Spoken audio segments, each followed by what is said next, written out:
Hey there, everybody. Richard Fulmer here, and welcome to another Richard's Rock Rambles. So, we're going to carry on looking at lesser known live albums, although today's I think would fall into the category of overlooked live albums because I think most people who are into blues rock know about this live album. So, I'm talking about the great British blues rock band Whitesnake, who later on would go into the more metallic side of things. But we're going to be chatting about the album called Live in the Heart of the City, which came out around about 1980. I've got the remastered version here, which comes with a separate concert, an earlier concert from 1978. Really great sound as well, remastered the whole 9 yards. And that lineup in 78 had one different member in the band, but I'll get to that in a sec. So let me show you. There's that great cover. Sorry about the glare here on this very rainy day in Cape Town. That's actually a painting. It's not a photograph. And really nice painting too. Sort of captures the essence of the time. And that's the back. And there are quite a few photographs inside that I'm going to show you. So this is the double disc. There we go. Not sure if this was released on vinyl as a remastered. Here's a picture of the guys. Some of the songs. So the first concert is, the first one was live at Hammersmith on the 23rd of November 1978. And that, they give you 6 tracks. And the second one, the original album, Live in the Heart of the City, that was on the 23rd and the 24th of June, 1980. And there you get for 8 tracks. So I'll go through the tracks in a sec. Let's just check who was in the band, because there was one change from the 78 concert. So of course you've got David Coverdale on vocals, the great vocalist for Deep Purple. His old buddy John Lord on keyboards, playing some amazing Hammond B3 organ work. Bernie Marsden on guitar, and Mickey Moody on guitar. Mickey Moody was more the slide player. Bernie Marsden did more of the sort of up-tempo lead breaks.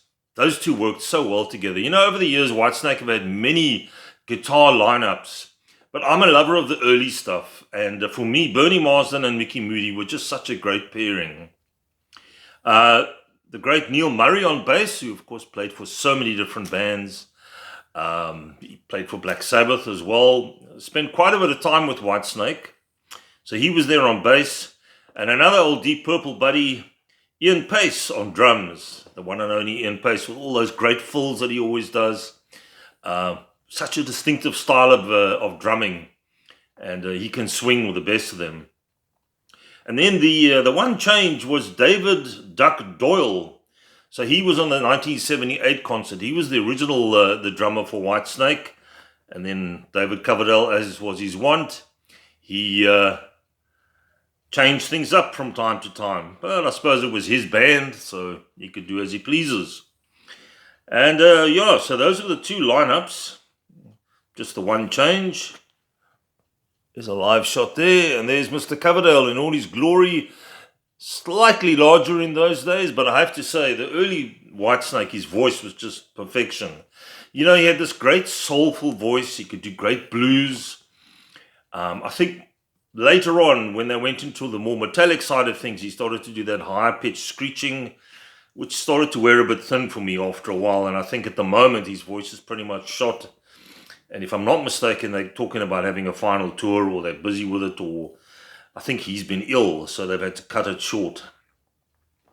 So there's, at the bottom there, if you can see that, that's Mickey Moody, and there's Bernie Marsden, and there's Neil Murray on the bass, and there's John Lord, the great John Lord, brilliant organ player and keyboards and piano, and there's his buddy Ian Pace, two of the founding members of Deep Purple right there.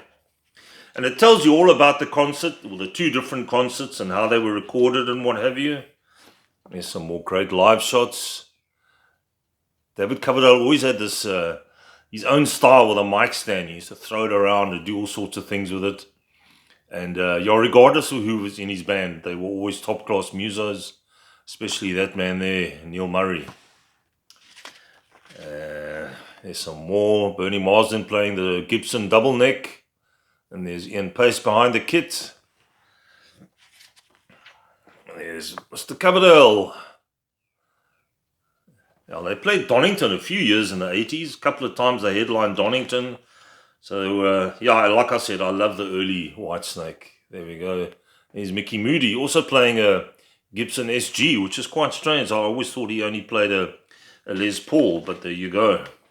And there's some more live shots of the band in the day and at night. John Lord with that Hammond B3, used to call it the Beast. And there's some, I think these black and white photographs were on the original album when it came out, Live in the Heart of the City. And that's just the songs there. So let's tell you about the songs. So, for the 1980 concert, the original album that came out, Come On, that was one of their very early hits. Coverdale's voice is just so powerful.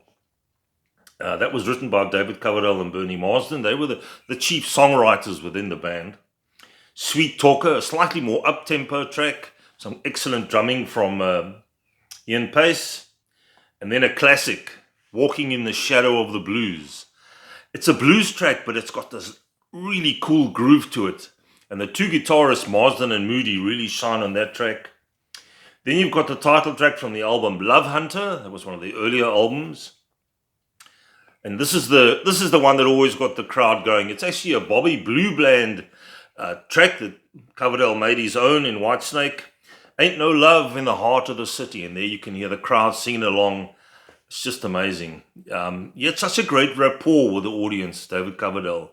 Really got everybody involved. Just creates a great vibe. After that, we've got Fool for Your Loving, another brilliant track. Ain't Gonna Cry No More. Ready and Willing, one of my favorite tracks, up-tempo blues rocker.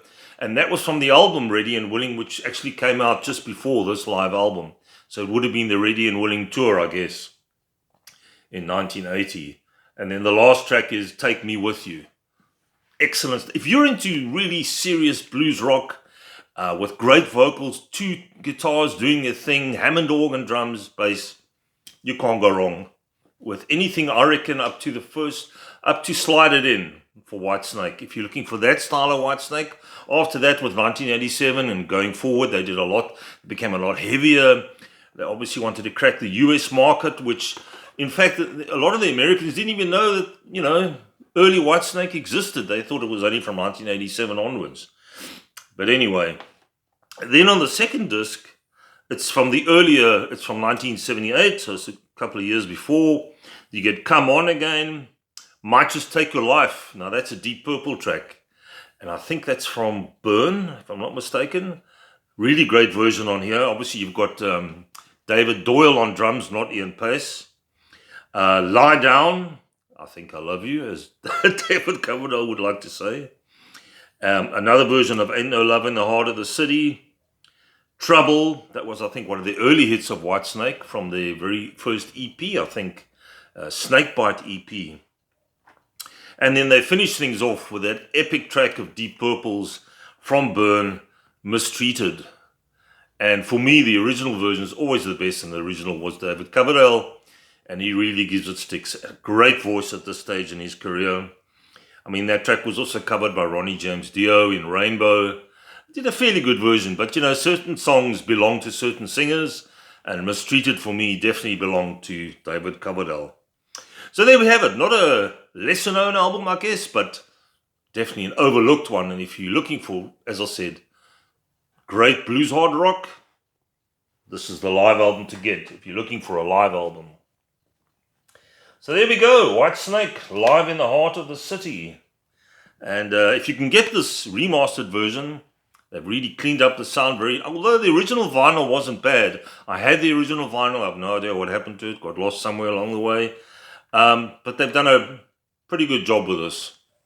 There we go, I love that cover. Really cool painting. When I first saw it, I actually thought it was a photograph, but it's a painting. So before I leave you guys today, I just want to mention or give a shout out to 2 other channels that I watch here on YouTube that are really good. The first one is a guy by the name of John Bellamy. That's Bellamy, and he's part of the vinyl community on YouTube. So you can either type in vinyl community John Bellamy, it should come up. And he concentrates on all kinds of music. He does soul, funk, reggae, blues rock, hard rock, metal, you name it, John covers it. And I really like his laid-back style, very informative, and yeah, just a cool channel to check out.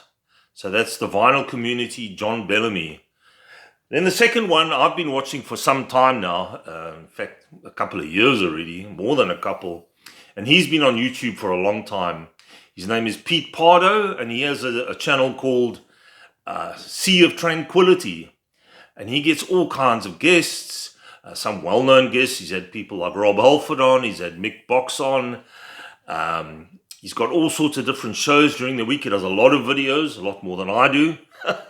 And he's very knowledgeable guy. He's been in the music business for many years as a music journalist and all the rest of it. I think he first started out on as a webzine and whatever. And now he's been going with this YouTube channel for some time. So that's Sea of Tranquility. Another one to check out if you're into anything rock related. That's it, guys. Have yourselves an excellent week. Take it easy. And I shall catch you soon. Cheers.